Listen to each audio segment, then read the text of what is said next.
Yo, what is up guys, it's Kobe, back today with another Black Ops 2 tips and tricks video. First, my last couple tips videos have been doing awesome, just been getting awesome ratings, so I just want to say thank you guys for that, just real quick.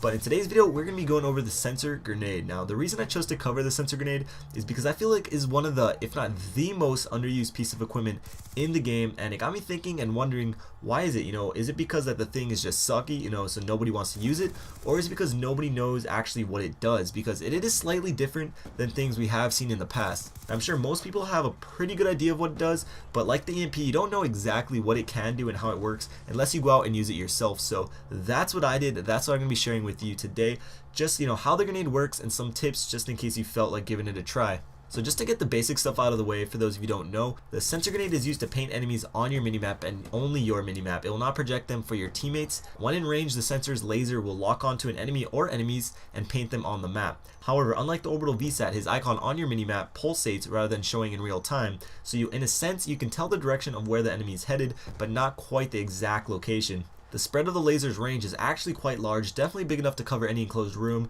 or flag capture area. However, you do need to know that the middle of the enemy's body must be in the direct line of sight of the sensor grenade or he will not be detected. For some reason, that's where the sensor's laser points to, so if only the upper body of the enemy is exposed, he will not be detected.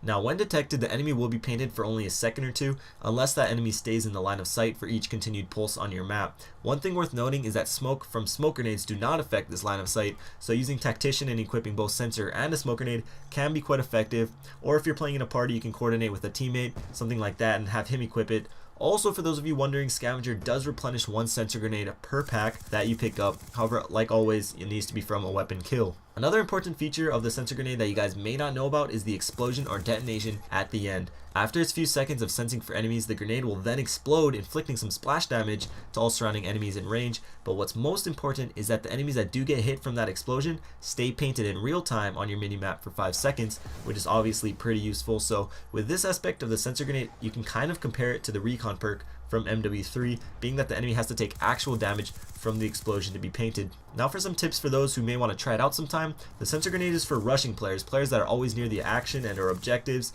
They're not all that great for slower placed players that like to check every corner while they're moving around the map, if moving around at all. But one big mistake that I see players often do when using the sensor grenade is using it to check if enemies are in a certain area or room. That is a total waste of the grenade. You want to use it where you already know for a fact people will be so that you can paint them on your map. So off the start of a domination game, rushing for the B flag, on hard points, headquarters, or just hotspots in general. If you're looking for something to merely check if an enemy is nearby, the EMP is 100 times better, being that it penetrates walls and surfaces while the sensor does not.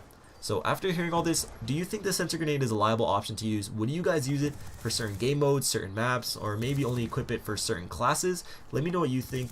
I still believe the EMP is all around more useful, but the sensor grenade definitely has its place when it can be effective. But anyways, that's today's quick little video. I hope you guys enjoyed it and maybe learned something new. If you want to support the channel, feel free to leave a like and a favorite. Already got my next video planned out, and it's actually something pretty cool, and I think you guys will enjoy it and find it useful. So definitely subscribe if you're new. Check out the other videos on screen if you want, and I'll catch you guys later. Peace.